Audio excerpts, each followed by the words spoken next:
kasih karunia dan damai sejahtera dari Tuhan Allah Bapa kita dan dari anaknya Tuhan Yesus Kristus menyertai kami. Amin. Shalom, selamat pagi saudaraku. Mari kita lakukan semua pekerjaan kita untuk kemuliaan Tuhan. Dipimpin firman-Nya dari Yeremia 14 ayat 21. Demikianlah firman Tuhan.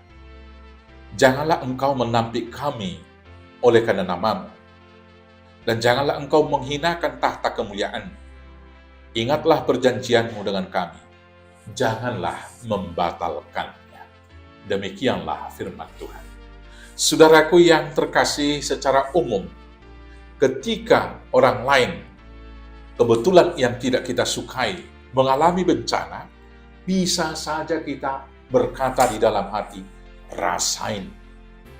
Tuh, lihatlah, Tuhan sedang menghukumnya.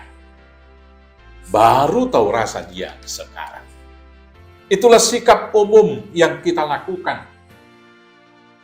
Dan kemudian kita jatuh kepada pembalasan. Sementara renungan kita kemarin dalam 1 Petrus mengatakan, janganlah membalas caci maki dengan caci maki. Janganlah dendam, tetapi harus menjadi saluran berkat.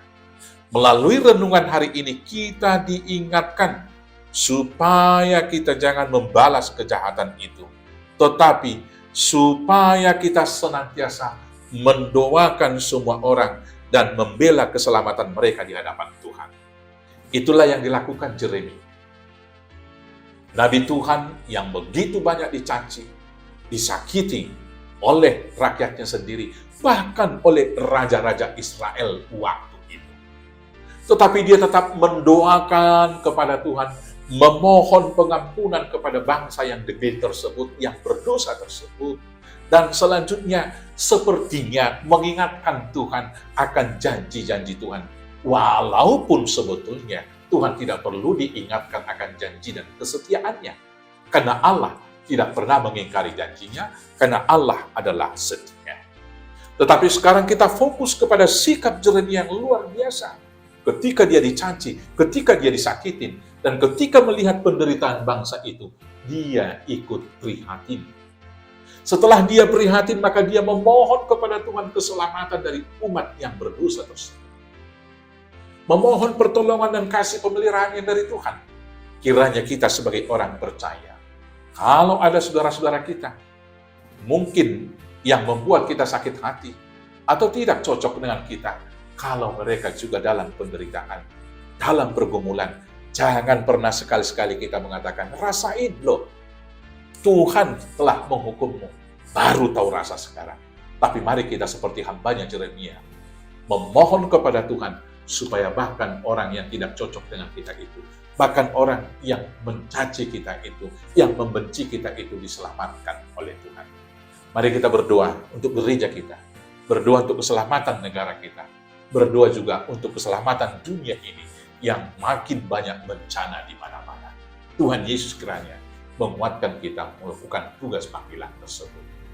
Amin. Kita bersatu dalam doa. Bapa yang baik, kami sungguh bersyukur, berterima kasih atas kasih yang ditunjukkan oleh hamba-Mu Yeremia.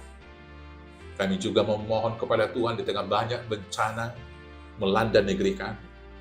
Yang baru-baru ini ada bencana gempa yang terjadi di Cianjur, memakan korban jiwa, korban harta, dan korban psikologi. Sungguh banyak Tuhan penderitaan tersebut. Hari ini kami mohon, Tuhan jangan melulu lantakkan ciptaan, tapi peliharalah kami dan dunia ini, agar semakin baik ke depan. Terima kasih Bapa, kiranya kasih setia tetap diam di bumi, hanya di dalam nama anak-Mu, Yesus Kristus Tuhan Juru Selamat kami. Amin. Selamat beraktivitas. Tuhan Yesus memberkati. Horas, horas, horas.